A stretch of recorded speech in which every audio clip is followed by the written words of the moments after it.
cordial saludo a la amable audiencia del programa Puntos de Vista, el espacio de los líderes de opinión del departamento de Risaralda. Y hablando de líderes de opinión, estamos en la residencia, en la casa del concejal Edwin Alberto Quintero, quien nos ha recibido amablemente porque le hemos pedido que nos conceda un par de entrevistas a raíz de su aspiración a la alcaldía de la ciudad de Pereira. Es un tema sumamente importante, tiene muchas cosas que decir y explicar en materia de política y de administración pública a toda la ciudadanía de esta capital. Esto será en un instante después de este importante mensaje. Así suenan los 40 vuelos que despegan diariamente desde Pereira, porque cuando viajas desde el Aeropuerto Internacional Matecaña, encuentras más destinos, más negocios y más oportunidades. Operadora portuaria Aeropuerto Internacional Matecaña. Agradecemos su amabilidad aquí en su residencia, concejal Edwin Alberto Quintero. No, gracias Luis a usted por tenerme en cuenta y un saludo muy especial para usted y para todas las personas que siguen su programa Puntos de Vista. Aquí al llegar a la casa en San José de las Villas veo varias bicicletas en la parte de afuera y lo he visto también con su casco y haciendo ejercicio en la bicicleta. ¿De qué quiere que hablemos? ¿De ciclismo o de política? Pues de todo un poquito. ¿Sí? Igual la bicicleta, pero también juego fútbol, ¿también? salgo, troto y por ahí soy unos pinitos de tenis, pero natación. Hay que desestresarnos un poquito, también natación. Sí, es muy estresante la política. Sí, si uno no le da manejo a la política, agota muchísimo. Sí, saca canas. ¿Cómo estoy? Bien, he escuchado muy buenas, hablemos primero de política. No. Al final hablamos de su vida personal y de sus aficiones y de sus aspiraciones personales. He escuchado muy buenas opiniones, inclusive de personas contrarias políticamente a usted, sobre su actuación en el Consejo. Lo estiman como un profesional bien documentado, que investiga, que además tiene conocimiento de lo que está diciendo y su preocupación por el bienestar de los pereiranos y de las obras que se hacen en la ciudad. Usted ha sido básicamente de la oposición en el Consejo Municipal, de la oposición al gobierno municipal. No, Luis, cuando nosotros como bancada del partido, con mi compañero de bancada Rodolfo, tomamos la decisión de acompañar en gobierno al alcalde Carlos Maya, precisamente lo que tratamos es de ser coherentes. Yo creo que el alcalde hoy goza de un consejo muy técnico. Yo creo que hay unos concejales muy técnicos que aportan muchísimo al debate, que son juiciosos y estudiosos, y yo creo que eso nutre el nivel de exigencia, obviamente, del alcalde y de su gabinete. Y eso es lo que hemos procurado hacer, ser juiciosos, estudiar toda la información que nos llega, los proyectos de acuerdo, en el debate de control político, también ser exigentes con ese plan de desarrollo aprobado. Y esa es la labor que hemos hecho como concejales, precisamente. Pero no desde la oposición. No, desde la oposición yo no lo siento así. Yo antes, por el contrario, siento que si nosotros logramos darle un blindaje adicional al que ya viene desde la administración y desde el punto de vista jurídico y de planeación del que sale desde allá, cuando llega al Consejo nosotros le estamos dando otro blindaje.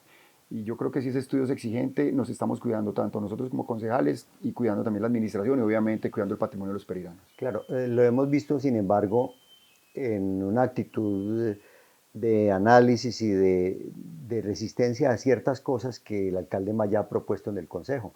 Por ejemplo, usted no estuvo muy de acuerdo sobre el tema de la implementación del catastro multipropósito en la forma como lo hizo el alcalde Maya.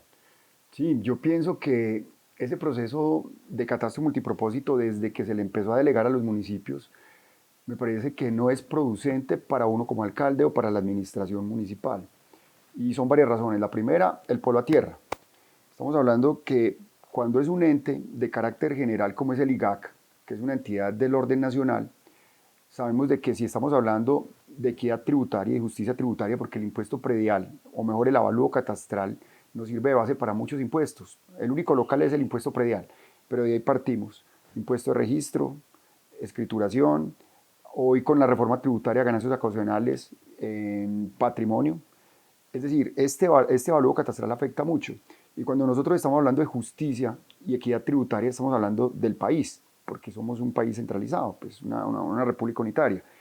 En ese orden de ideas, cuando Pereira o cualquier otro municipio se actualiza por querer tener bien sus finanzas, pues imagínense que nosotros quedamos de quintos o de sextos más avaluados a nivel país, y contrarios en eso de otras ciudades que no tienen el mismo valor, por ejemplo de Pereira. Entonces una parte del país paga más impuestos versus otra que puede estar mejor valorada que esta, pero que sus autoridades no la han actualizado. Entonces eso debería ser una política nacional a través de una entidad que de igual manera le brinde un blindaje al administrador, porque hoy en día cualquier error en el proceso de actualización catastral recae sobre el alcalde. Si hoy detectamos que un edificio político no fue incorporado en el catastro, el directamente responsable va a ser el alcalde, y lo que va a pensar a la gente que esos son actos de corrupción. Mientras que si lo hace una entidad del orden nacional, pues digamos que es un pueblo a tierra, y digamos el alcalde esa culpabilidad no la asumiría al 100%, sino que habría una entidad técnica que la tendría que asumir. Pero esa descripción que usted está haciendo es muy en términos generales, o sea, muy global, la conceptualización, así la entiendo yo. Sí. Si una persona que lo está viendo a usted en este programa, Puntos de Vista, dijera, venga, yo quiero que el candidato o el aspirante a la alcaldía de Pereira, Edwin Quintero, me hable a mí, me diga, venga, yo por qué tuve que pagar unos sobrecostos que yo no tenía previstos en mi presupuesto familiar, de tener que pasar de pagar determinada cantidad a pagar 3 o 4 veces más. Eso es lo que la gente quisiera que usted le explicara. Sí, lo primero que hay que tener en cuenta es que Pereira venía desactualizada. El último proceso de actualización catastral se hizo en el año 2012, entró en vigencia en el 2013, es decir, nosotros ya habíamos pasado casi 8 o 9 años sin que se actualizara, ya había un deber legal de hacerlo. Eso es lo primero. Lo segundo era, listo, lo vamos a hacer nosotros. Pero perdóneme, pero esa no es una culpa o un problema del usuario, del propietario. No, para nada. Es una culpa de las administraciones que no hicieron la actualización a tiempo. Correcto. Pero además también las administraciones o la autoridad catastral tiene que llevar ¿cómo se llama esto? Un tema de tierras, no un banco de tierras, sino un sistema de información del valor de la tierra. Ajá. En aras de poder estar midiendo cómo está fluctuando el valor de la tierra, pero amarrado también a la capacidad de pago del contribuyente. Porque, por ejemplo, yo con esfuerzo logramos adquirir esta casa, y soy un profesional que me puedo ganar, no sé, de 6 millones, 7 millones de pesos mensuales, sí, ¿cierto? Pero cuando ya no se mide esa capacidad de pago y se incrementan los valores, digamos que estamos desnudando a esa persona que con esfuerzo logra hacerse a una propiedad bonita. Ahí se le tiran el presupuesto familiar. O vende y se va para otro lado, claro. Y cierto, empezamos a deteriorar la calidad de vida de los pereiranos. Yo creo que en eso hay que pensar, y digamos que dentro de los dogmas que siempre nos daban en el IGAC era eso: pensemos siempre en el sector rural, pensemos siempre en la capacidad de pago de las personas, y obviamente pues ya vendrá el tema del avalúo. Pero digamos que el problema es ¿cuál? El problema es cuando nosotros hablamos de un catastro multipropósito o multifinalitario y no lo hacemos, y volvemos el catastro netamente al cabalero, como sucedió en Pereira. Entonces, ¿qué sucedía? Los del catastro de Bogotá, GoCatastro, pasaban y recogían valores como si estuvieran en Bogotá. Exacto. Y Bogotá no es Pereira, ni Pereira es Bogotá. Correcto. Entonces, se aplican de un decreto, el 148 del 2020, que les permitían tener información indirecta, y donde habían un aviso de venta llamaban, Luis, ¿cuánto vale su casa? No, 100 millones, pero resulta que Luis pide 100, pero nuestra cultura paisa somos cabalacheros. Si me los pagan efectivos se los dejo en 80 o 70, si me entrega un carrito, pues entonces bajamos. Entonces eso no lo midieron. Entonces en algunos casos se pasó ese valor del comercial. Otros era, por ejemplo, en el caso de los sectores rurales, donde existían las polisombras, esas polisombras. Entonces, claro, pasaba el satélite o la imagen o el ortofotomapa, y tomaba esa polisombra como una construcción y evaluaban miles de metros cuadrados como construidos en el sector rural. ¿Eso qué generó? Que le generó inconvenientes al sector rural, y claro, en el momento del pago, pues muy alto el predial, pero adicional, como no se hicieron las visitas, entonces no había una forma de determinar cuál era realmente el tipo de construcción, el destino económico y la evaluación que se les estaba dando. Bien, hubiéramos querido profundizar mucho más este tema de la valorización de los predios, conjugado con el tema predial, con el tema del sistema de catastro multipropósito, es muy denso, a Sí, veces claro. es difícil de comprender, Sí, usted claro. porque tiene la experiencia de haber sido director de Ligada aquí en Risaralda y parte de Chocó, ¿cierto? Sí, así es. Sí, pero no ese es el objetivo de esta entrevista. Lo que pasa es que eso toca el bolsillo de la gente y como usted va a ser el candidato a la alcaldía de Pereira, entonces dejemos ese tema en remojo hasta ahí Perfecto. y entremos a hablar de política después de este mensaje. Perfecto. Soñamos con un mundo cada día más limpio. Y poco a poco, más personas se unen a este sueño. Un sueño con energías limpias. Energía de Pereira, una empresa que inspira sostenibilidad. Regresamos entonces con ¿usted es candidato o precandidato? Candidato. Candidato ya, ¿cierto? Sí, avalado por el Centro Democrático. Centro Democrático. Después de lo que ha pasado, que nos sentamos a hablar, a hacer examen de conciencia, a lavar la ropa sucia en casa y a hacer estrategia política, pues entonces lo que dijimos, bueno, listo, tomemos decisiones, pero tomémoslas ya. No podemos darnos el lujo de entregar un aval faltando 2 meses y usted en 2 meses no alcanza a aterrizar una campaña como pasó con la doctora Adriana. Entonces lo que hicimos ahora fue precisamente entreguemos ya la aval, confiaron en Edwin, que digamos he venido haciendo un trabajo de liderazgo y de cohesión de partido. Casi a 8 meses de las elecciones. Sí, claro, para tener 8 meses sí, para poder trabajar, hablar con el empresariado, con la gente, con los amigos, ir a los barrios. ¿Y ya arrancó? Y ya arrancamos, claro que sí, claro que sí. Estuvo en el lanzamiento de su campaña, yo fui a acompañarlos allí periodísticamente a mirar cómo era el batido y me encontré con que allí estaba María Fernanda Cabal, Paloma Valencia, las senadoras del uribismo, del Centro Democrático. ¿Por qué no vino el presidente Uribe a ese lanzamiento? El presidente Uribe ha estado un poco ocupado con organizando el inconveniente judicial que tiene, sí. Pero hemos venido conversando y más pronto que tarde va a estar acompañándonos aquí en el departamento de Risaralda. Hemos venido conversando con él, claro, sí, y con la doctora Nubia Estela, además, en Bogotá. ¿Qué le dice el presidente Uribe que están dado a dar consejos? En principio cuando iniciamos, lo primero que nos dijo, organice con Gabriel. O sea, él nos veía a los dos y miren con Gabriel Jaime, cuál de los dos. Claro, con Gabriel Jaime, nos sentamos, Gabriel Jaime y yo, obviamente, a hablar frente al tema. ¿Gabriel Jaime quería aspirar a la alcaldía también? Gabriel Jaime, yo creo que él venía, digamos, un poquitico aporreado después del proceso a la Cámara, porque estos procesos electorales desgastan muchísimo. Creo que se estaba recuperando. Sí. Yo creo que él lo que quiere es como tener un espacio con su familia, dedicarse también al derecho y apoyar mucho el partido. Hoy, de hecho, es el secretario general del partido. Y el secretario general del partido. Y digamos que dentro de las charlas que tuvimos fue precisamente esa, que volviera a aspirar a las congresionales. Él tiene una imagen en el contexto nacional muy importante, cohesionemos partidos, armemos estructura política y todos al unísono acompañar. Bien, pero ¿qué concretamente le dijo el presidente Uribe? Una vez le comentó que organizara con Gabriel Jaime. No, ya que después de eso... Que el ungido ya para adelante, vamos a trabajar por esta alcaldía. ¿Y dice que lo va a apoyar? Claro que sí. ¿Hay uribismo todavía en Risaralda? Pues es que en el acompañamiento se ve. Fíjese que aquí estuvo María Fernanda, fíjese que estuvo la doctora Paloma Valencia en el anuncio del partido, porque no fue un lanzamiento de campaña, sino fue un anuncio partidista. La semana pasada nos acompañó Quique Cabrales, también senador de la República, nos acompañó Miguel Uribe en la charla que tuvimos frente a Salud y Contexto Nacional. Sí. El próximo mes vuelve nuevamente Quique, pero ya nos va a dictar un conversatorio frente a temas de emprendimiento y va a estar el exministro de Defensa, Diego Molano. ¿Y usted siente todo eso como respaldo a su candidatura? Claro que sí, claro que sí, eso es respaldo del directorio nacional hacia el departamental y obviamente en este caso el municipio. ¿Usted quiere vencer en la primera? Dios mediante, si Dios lo quiere y trabajando obviamente por los pereiranos, yo creo que lo vamos a lograr. Me preguntabas que si hay uribismo en Pereira. Sí, las estadísticas electorales así lo marcan. ¿Sí? Nosotros en Pereira tenemos entre 20 y 23 mil votos uribistas.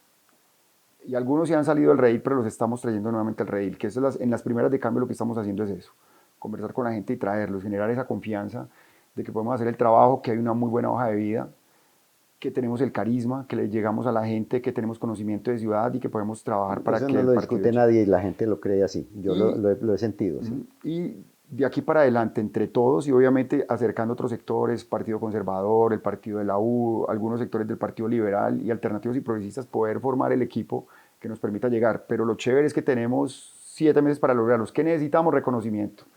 Y en eso estamos trabajando. Pero déjeme le hago un planteamiento porque acaba de mencionar que tienen una medición de unos 23.000 votos De 20, uribistas, 23.000. 20 a 23.000 votos uribistas, que fue más o menos lo que sacó Gabriel Jaime para la Cámara de Representantes, ¿cierto? Creo que sacó 24 o algo así. Él sacó casi 15.000 por solo él en el departamento. Ah, en el departamento, sí.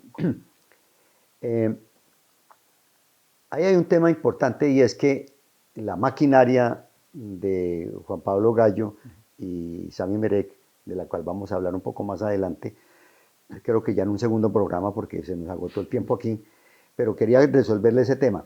Usted habla de 23.000 votos que tienen más o menos en una planilla de observación, ¿cierto?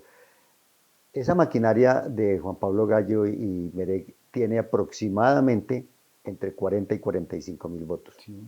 En fuentes de muy alto crédito me la han cantado. Y es una línea base de votación muy sólida, muy Sí, fuerte. sí, sí, claro que sí. Es muy complicado ganarle a esa base. Es lo que tenemos que hacer, porque cuando estamos en las charlas con los amigos, obviamente, y el voto de opinión también lo tiene que ver de esa manera, es cuál es la Pereira que queremos, cuál es la Pereira que soñamos. De verdad, el cambio que nos ofrecieron, si es el verdadero cambio o seguimos lo mismo, hacia dónde queremos llevar la ciudad. Y yo creo que eso hace parte de lo que tenemos que salir a ofrecer. Yo creo que la gente no está a gusto con lo que están viendo hoy en día. Hay algunas propuestas, algunas candidaturas con las que la gente tampoco se siente a gusto porque sienten que va a ser más de lo mismo peor. Entonces lo que queremos es precisamente dialogar con la gente. ¿Cuál es la ciudad que nos soñamos? ¿Hacia dónde queremos ir? Mirar cuáles son nuestras fortalezas y cómo usufructuamos esas fortalezas para que direccionemos la ciudad en el camino correcto. Y yo creo que esa es la propuesta que nosotros tenemos que entregarle a los ciudadanos. En el segundo programa que vamos a hacer con el aspirante a la alcaldía de Pereira, el candidato Edwin Quintero, del Centro Democrático, vamos a hablar sobre ese tema que está usted planteando. ¿Cuál es la Pereira que queremos? Pensando muy claramente en un tema que quiero que antes de irnos a la pausa final, lo diga en muy breves palabras. Pereira cumplirá 200 años, o sea, el bicentenario de la ciudad de Pereira en el año del año 2063. En 1963, pues yo tenía 12, 13 años de edad, se celebró el centenario tan famoso que todavía lo estamos vibrando, lo estamos disfrutando.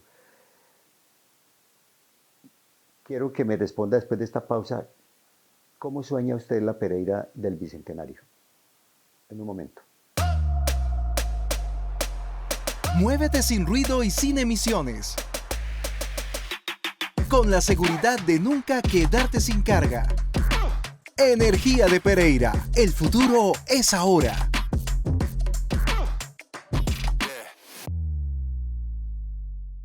Es la pregunta para el candidato a la alcaldía de Pereira por el Centro Democrático, Edwin Alberto Quintero. Se la repito, tuvo tiempo de pensarla. ¿Cómo sueña la Pereira del año 2063, que es el año del bicentenario? Una ciudad con prospectiva, es decir, nosotros tenemos que apuntarle a la competitividad, al desarrollo económico y obviamente a los mejores ingresos. Pero para eso necesitamos desarrollar infraestructura que nos permita llegar a tal fin. Esa infraestructura tenemos que tenerla desde varios puntos de vista. Si nosotros queremos apuntarle a una ciudad que sea un distrito logístico, que preste servicios, pero que además la combinemos con vivienda, porque la gente le ha gustado venir a vivir a Pereira por la calidad de vida que ofrece, pues obviamente tenemos que hacer un desarrollo y una infraestructura que nos permita tener eso. Y cuando hablamos de eso, entonces, si queremos ser distrito logístico, tenemos que empezar desde ya en el ordenamiento territorial a planificar cuáles van a ser esos puntos de distrito logístico o hacia dónde vamos a llevar a la ciudad. Número 2, movilidad. Ahorita hablábamos de la dificultad de la movilidad que tenemos en la ciudad. Tenemos desde ya que empezar a planificar el sistema de transporte masivo del futuro. Para mí es un metro, un tren liviano. Hoy lo está haciendo Río Negro. Si lo pueden hacer ellos, lo podemos hacer nosotros. Digamos de que, y lo otro ya es planificación de ciudad, tratar de desincentivar el transporte privado que tantos inconvenientes está causando, incentivar el transporte público de calidad, pero además también de la mano con un equilibrio con el medio ambiente. Eso, digamos, es en términos generales lo que tenemos que proyectar hacia el futuro. Básicamente, una ciudad competitiva porque tenemos en este momento una puja con el resto de las ciudades en materia de competitividad, y para lograrlo necesitamos eso, pero también adicional, Luis, yo creo que nosotros desde ya tenemos que rayar en el próximo aeropuerto de la ciudad de Pereira. Tenemos un aeropuerto que es bonito, que es eficiente en este momento, pero que prontamente se nos va a quedar obsoleto y desde ya tenemos que planificarlo, porque si queremos planear la ciudad del Bicentenario tenemos que tener eso claro. Y pienso yo que no es Cartago. Yo he sido el principal opositor de que el aeropuerto nos lo llevemos para Cartago por muchas razones, pero básicamente es eso lo que tenemos que empezar a proyectar desde ya. Temas importantes, además de indudable trascendencia para el desarrollo de la ciudad, el futuro de la Pereira que sueña el candidato a la alcaldía de Pereira por el Centro Democrático, Edwin Quintero. A la amable audiencia de Puntos de Vista, el espacio de los líderes de opinión, a la amable audiencia de Puntos de Vista, el espacio de los líderes de opinión de Pereira y Risaralda, muchísimas gracias por la sintonía y hasta una próxima oportunidad con un nuevo candidato a la alcaldía de Pereira.